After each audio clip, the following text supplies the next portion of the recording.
Ang pinakamataas na hukuman sa bansa ay ang blank. A. Sandigan Bayan. B. Court of Appeals. C. Korte Suprema.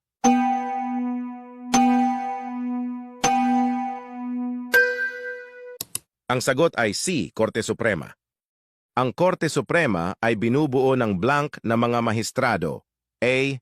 10, B. 15, C. 20.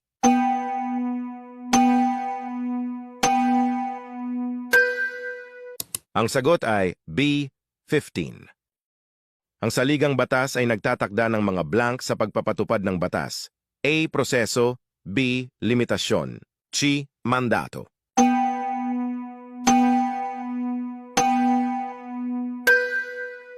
Ang sagot ay A. Proseso. Ang Korte Suprema ay may kapangyarihang magpasya sa mga kasong blank.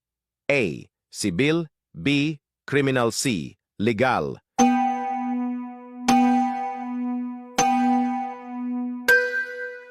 Ang sagot ay